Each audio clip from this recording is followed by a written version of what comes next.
Welcome to Roleplaying History, the podcast where we explore the history of role-playing games. I'm Wayne Davis, and I'll be your guide for today's tour. Episode 34, Forgotten Realms, Part 2. So last week we covered the early life of the Forgotten Realms, from its initial formation as the setting for the childhood stories written by Ed Greenwood, to Greenwood's use of it as a setting for his home AD&D game, to its first run of setting materials from TSR. We ended last week's episode at the end of 1989, and I said then that we'd be picking up today in 1990. But I lied. We actually have to go back to 1989 for a minute, because in 1989, AD&D got its second edition. Now, we'll be covering that edition sometime in February, so we're not going to get too deep into it at this point. However, the differences between first and second edition necessitated changes to the realms. As I said a minute ago, we'll get deeper into the differences between first and second editions when we deep dive second edition, but the short form answer here is that second edition was so much more radical than first edition, there had to be a way to explain why the world had changed so much. By the way, this has happened every time a new edition of D&D is dropped, most recently with the change from 4th edition to 5th edition. And for the record, D&D isn't the only game this has happened with, but I digress. TSR decided that the switch from 1st edition to 2nd edition warranted a big story. So, the top management at TSR decided to create a story of the gods being cast down. It began in 1989's Hall of Heroes. Credit for the writing for this goes to the TSR staff, though it should be noted that Jeff Grubb and R.A. Salvatore were among those who wrote for the release. This release with the TSR code FR7 would be best described as a primer for the 1E to 2E change. Rather than describing a geographical area of the realms, which is what most of the FR entries cover, Hall of Heroes provides full information, including statistics for the major heroes of the realms. Drizzt Do'Urden and Elminster were among the heroes who got the full workup treatment here, and it was explained by reminding players that the gods were coming, so the realms would need their heroes. A second section of the book detailed some minor characters of the realms, most of whom hadn't really played a central role in any of the stories yet. The final section detailed two of the major adventuring brotherhoods of the realms, the Knights of Myth-Drannor and the Company of Eight. On the heels of this, a 3-book novel series with an accompanying 3-module adventure, all titled the Avatar Trilogy, were released. And no, we're not talking about blue creatures. The novels and the modules had the same names because they covered essentially the same thing. All 3 modules were written by Ed Greenwood, while the novels were written by... Shadowdale was written by Scott Clenson. Clenson also wrote Tantris, and Troy Denning wrote Waterdeep. One major difference between the Avatar trilogy and the previous module series was that these modules were plot-driven rather than dungeon crawling. It's been noted by numerous authors since then that the plot-driven modules would start being the rule rather than the exception moving forward. Also for the record, the Avatar novel trilogy eventually became known as the Avatar series, as 2 more novels were published. Prince of Lies by James Lowder in 1993, and Crucible, The Trial of Cyric the Mad by Troy Denning in 1998. The series was designed to bring the realms into 2nd edition by giving players a plot-driven adventure they could participate in that would also give them the opportunity to test drive, as it were, the new rules. It should also be noted that TSR went all in on the realms adjustment to 2nd edition by advancing the realms calendar forward 1 year to 1358 DR and explained the gap in dates as the Time of Troubles. Now, let's do what I promised we'd do and get you into 1990. Early in the year, TSR dropped the hardcover Forgotten Realms Adventures, which was the formal introduction of the realms to 2nd edition. Written by Jeff Grubb and Ed Greenwood, Forgotten Realms Adventures was essentially a revision of the Forgotten Realms sourcebook and the cyclopedia information that had been a part of the initial box set release of the realms. This book, which was a healthy 160 pages, brought all of the information from those original 2 books up to date with 2nd edition and further updated it to match up with all the additional Realms product that had dropped during that time, including the deities, secret societies, treasures, and so on and so forth. Next up was the Ruins of Undermountain, which dropped in 1991. The Ruins of Undermountain was a boxed set containing a 128-page booklet, Campaign Guide to Undermountain, a 32-page booklet, Undermountain Adventures, 8 double-sided loose-leaf monster stat pages, because early in 2nd edition, the monster manual was a monster 3-wing binder. More on that in the 2E episode. And 4 color fold-out poster maps.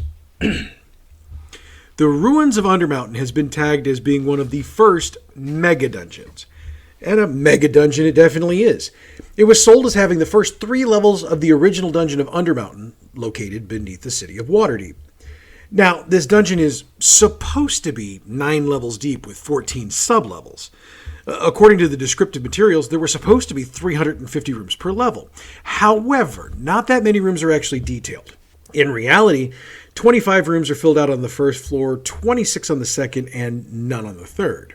So what's all the hype about? What's the big deal with this? It allowed DMs to incorporate some of their own deep dungeon stuff into the Ruins of Undermountain. It also allowed for integration of any future materials that were created for the dungeon.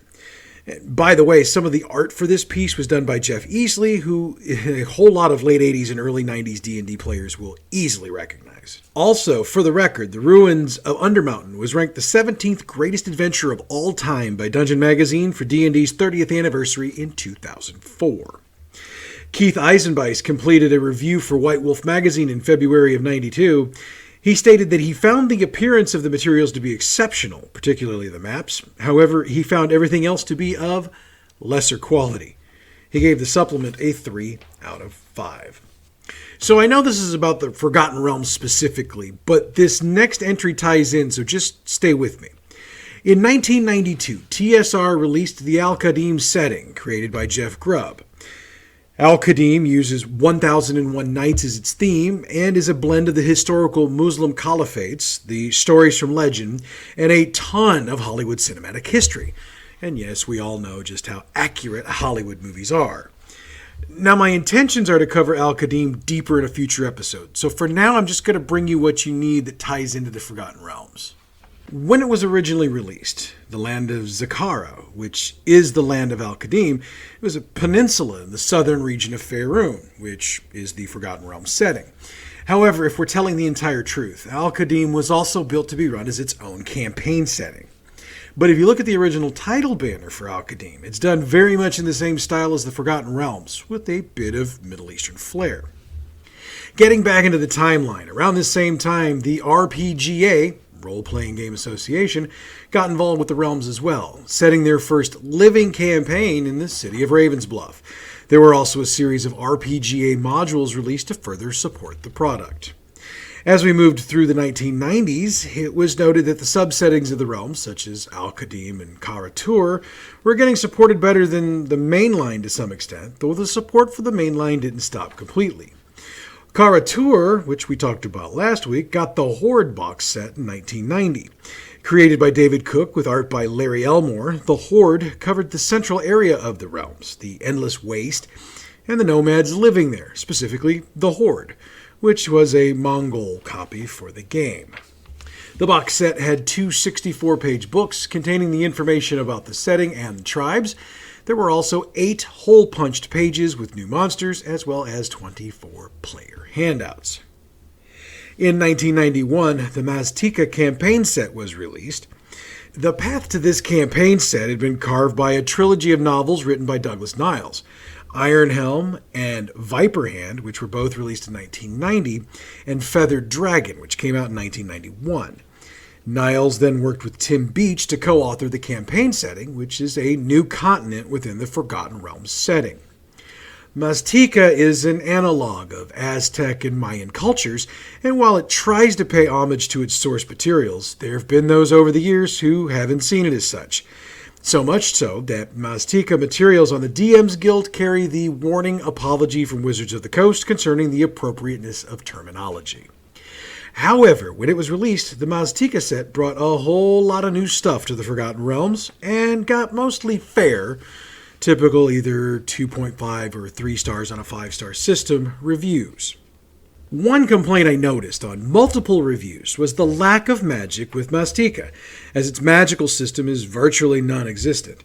Instead, certain mystical powers and items are part of the system, with the idea being an homage to certain Aztec and Mayan rituals we've learned about from centuries of study. Heading into 1993, TSR decided to bring the original box set of Forgotten Realms into 2nd edition, releasing a new Forgotten Realms campaign setting box set. Now, this set had 3 books in it: A Grand Tour of the Realms, Running the Realms, and Shadowdale. The TSR staff got a collective credit for the writing, and this release pulled the realms completely into 2nd edition. Looking at the section of the realms entitled Novels, the 1990s were very good. The Legacy of the Drow series was released from 1992 to 1996 and was written by R.A. Salvatore. It consisted of the titles The Legacy, Starless Night, Siege of Darkness, and Passage to Dawn. Ed Greenwood also dropped the first 3 novels in the Elminster series during this time. Elminster, The Making of a Mage in 1994, Elminster and Myth Drannor in 1997, and The Temptation of Elminster in 1998. A number of different anthologies also came out during this time, and series like The Harpers came to be. By the first quarter of 1996, TSR had published 64 novels set in the Forgotten Realms. For perspective, to that point, there'd been a total of 242 novels set in AD&D worlds. It was also noted that a whole lot of gamers named the Forgotten Realms novels as at least part of the reason they were playing AD&D. And the novels based in the realms were so successful that numerous authors and reporters over the decades have claimed it is, if at not the top of the list, certainly one of the most successful shared fantasy universes of the 1990s. Oh, and for the record, I loved the Harpers series of books. They're really hard to find these days, but if you can find them, I highly recommend reading them. And I'll read anything R.A. Salvatore puts out. Trust me, if he writes a phone book, I'm going to pay premium cash to buy it and read it. Just saying. Okay, so we've looked at supplements, we've looked at novels. Guess we need to look at video games for this decade. Between 1990 and 2000, there were a lot of video games released that were set in the Forgotten Realms. The Eye of the Beholder was released for PC in 1990, then it got 2 sequels. One came out in 1991 and the other in 1992. Those 3 games got a DOS re-release on a single disc in 1995. And for those of you who don't remember what it was like to have your PC games on a disc, well, just be glad CDs took over. Google it if you don't believe me. Also in 1991, Neverwinter Nights came out on America Online. This version earned the title of the first graphically massive multiplayer online role-playing game. But we also have to remember what the internet was like 31 years ago. Compared to today's speeds, it was like a race between a guy on a skateboard and a guy on a Porsche. For the time, though, holy shit. I remember playing this later in 1991 once I got to college, and it was awesome. I'd never seen anything like it, and yeah, I didn't want to stop playing to go to class at the time. In 1998, we got Baldur's Gate, which was the first in a line of what has become extremely popular PC games. BioWare was the publisher, and Baldur's Gate helped drive their profits to near record levels for several years running. It was followed by Baldur's Gate 2, Shadows of Amn in 2000, and Icewind Dale a couple of years later. 2001 brought Pool of Radiance, Ruins of Myth Drannor to PCs, and it also proved to be very popular with PC gamers. But this is a show about tabletop role-playing games, so let's get back into the timeline. Now, we need to take a half a step back and remind you that Wizards of the Coast took over D&D from TSR in 1997. When they did that, they cut the number of published campaign settings to just the Forgotten Realms and Dragonlance. Now, we also know from the D&D episode at the very beginning of this series that the final new 2nd edition products for AD&D were published between 1998 and 1999. Knowing that 3rd edition would be coming out shortly, Wizards tapped Rob Heinsohn to lead the team focusing on bringing the Forgotten Realms into the new edition of the game. His team's work came to fruition with the 2001 release of the Forgotten Realms campaign setting. This book, which I still own, was the equivalent of one of the setting boxes from earlier editions. It brought the overall setting into 3rd edition with updates on the previous materials to the new rules, as well as yet another timeline advance for the realms itself. This time the timeline was advanced from 1358 DR to 1372 DR. The Forgotten Realms campaign setting flew off the shelves and won the Origins Award for Best Role-Playing Game Supplement of 2001 during the 2002 awards. Wizards kept cranking out updated product for the realms, but the 2002 adventure, City of the Spider Queen, led to a cutting back of production as it failed to meet its sales expectations. Written by James Wyatt, City of the Spider Queen is a 160-page adventure supplement that has the players investigating raids by Drow onto the surface. Through the course of the adventure, players will make it into the Underdark and will come face-to-face with a number of Drow priestesses. While it didn't meet Wizards' sales projections, it was fairly well received. It was ranked the 24th greatest adventure of all time by Dungeon Magazine for the 30th anniversary of the game in 2004. Dungeon Master for Dummies lists the game as one of the 10 best 3rd edition adventures. James Volpole reviewed the game for Mania.com. He said, City of the Spider Queen is an excellent addition to anyone's Forgotten Realms campaign, or, with modifications, any D&D 3rd edition game. For the record, it also won the 2002 Origins Award for Best Role-Playing Adventure. With supplement production slowing down after City of the Spider Queen, let's look at video game development. BioWare struck again in 2002, releasing Neverwinter Nights, which was set in the northern reaches of Faerun and utilized the 3rd edition rules. BioWare quickly dropped 2 expansion packs, Shadows of Undrentide and Hordes of the Underdark. Obsidian Entertainment updated the rules for 3.5 edition and dropped a sequel to Neverwinter Nights in 2006. They also released 2 expansions, Mask of the Betrayer and Storm of Zahir. When Wizards updated D&D to 4th edition in 2008, they made a corporate decision to publish a series of 6 books a year, 3 core rulebooks and 3 setting books. They also decided the Realms would be the first on the list. So in 2008, we got the Forgotten Realms Campaign Guide, the Forgotten Realms Player's Guide, and the Scepter Tower of Spellguard. Scepter Tower was an adventure module, while the other 2 books updated the materials of Forgotten Realms to the 4th edition rules.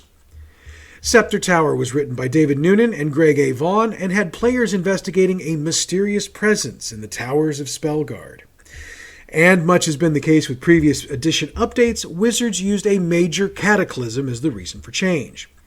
In this case, it was something called the Spell Plague, which was detailed in the books released for the new edition. The timeline was again advanced, this time to 1479 DR. The RPGA again utilized the Forgotten Realms as its setting for its Living campaign. In 2008, it became the Soul campaign, as Living Greyhawk was dropped. In 2011, the Neverwinter campaign setting was dropped. This was 4th edition's first major multimedia release.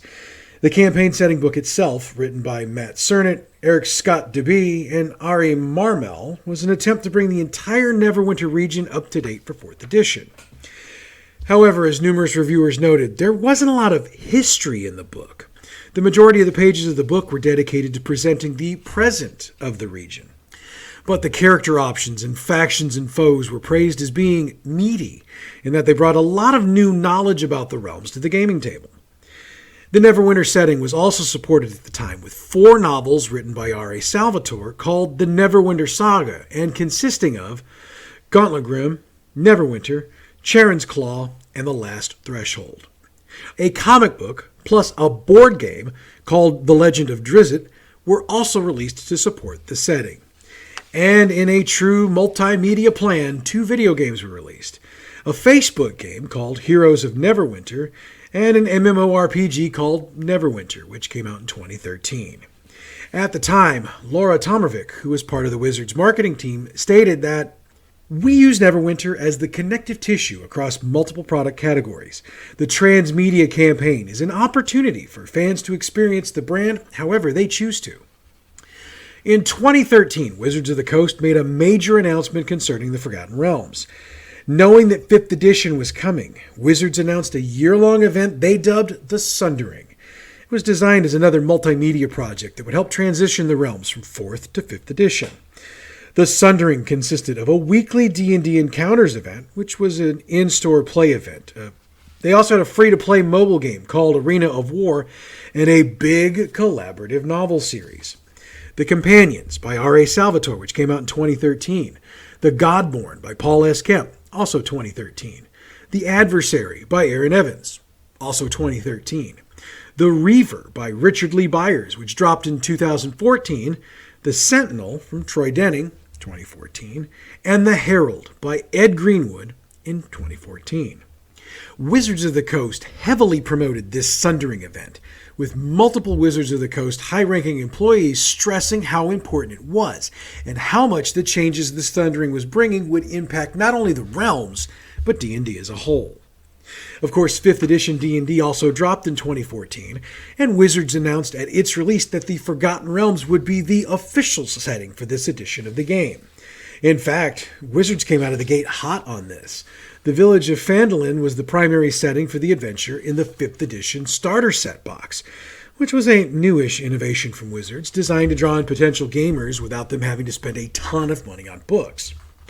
Now, we're going to get more into this when we deep dive 5th edition in a later episode, but the starter set was a big value deal because it was less than the cost of a single 5th edition book. I mean, I just looked it up on Amazon, and you can get it for about $12. I think it was about $20 when it first came out, so it was a big deal. Of course, once the core rule books for 5th edition came out, Wizards wasted no time getting more content out. Tyranny of Dragons was the first major storyline they released. It consisted of 2 adventure modules, Horde of the Dragon Queen and The Rise of Tiamat, both which were released in 2014. In addition, they dropped an update to the Neverwinter video game, which incorporated the new game rules as well as some of the new Realms content.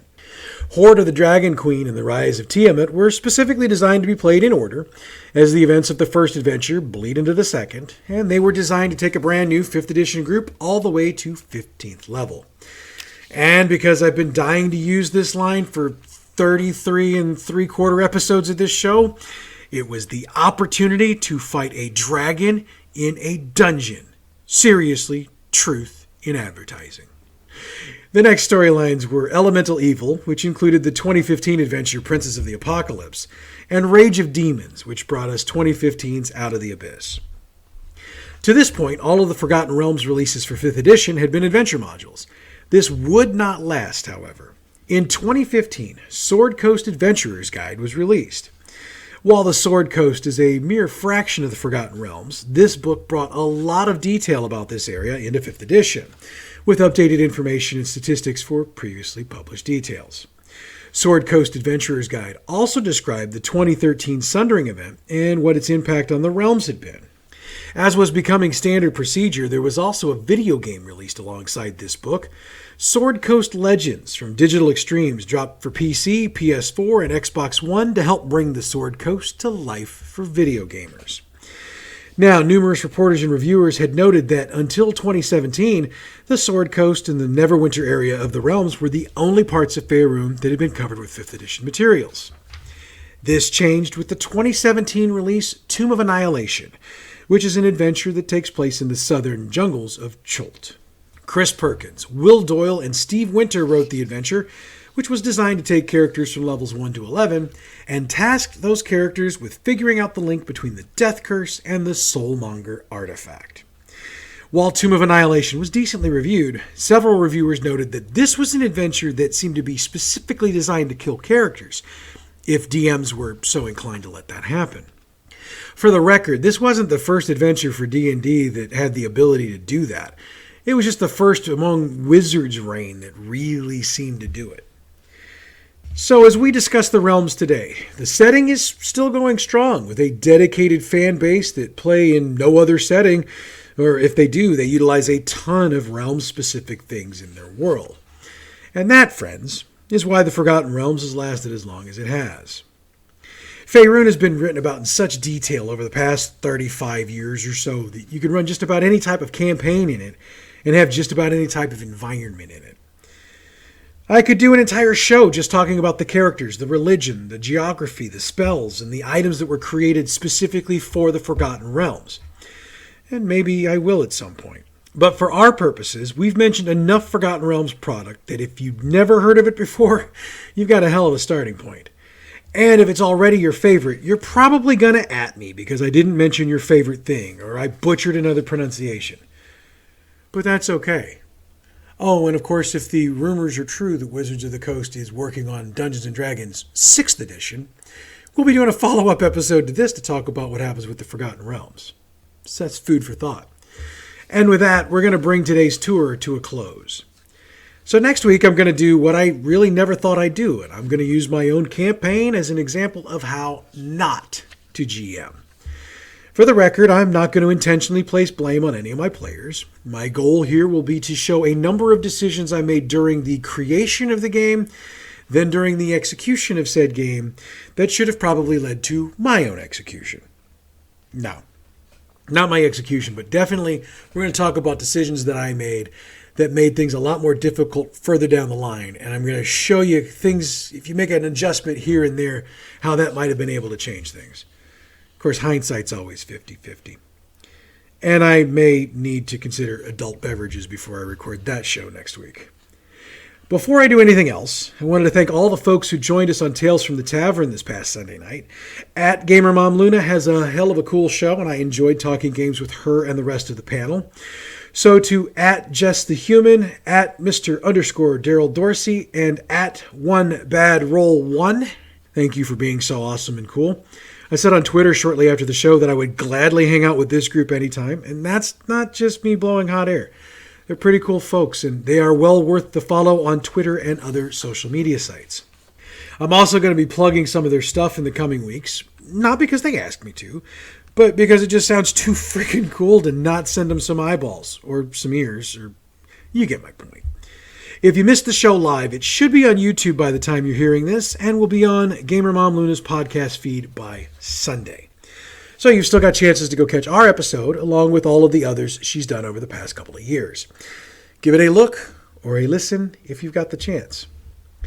As we go to wrap up today's show, I need to remind you that the music we use on this show comes from Pixabay.com. Check them out if you need royalty-free music for your project. As always, I owe everything to you where this podcast is concerned. Thank you for listening, and thanks for continuing to recommend us to your friends.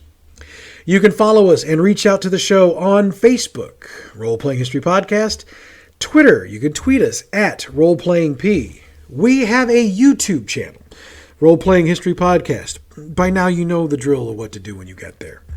If you want to be old school, and I still think it's friggin' hilarious that email is old school, but yeah, if you want to send us an email, the address is roleplayinghistorypodcast@gmail.com. And for the record, all of this stuff should be showing up in the information box for the episode. If it's not, let me know, because I need to chew somebody's ass and get that stuff on there like it's supposed to be. All right. Next week, I torch myself as I use my own campaign to show you how not to be a GM. Good Lord, just take me now. But anyway, that's next week. Until then, I'm Wayne Davis, and you're Role-Playing History.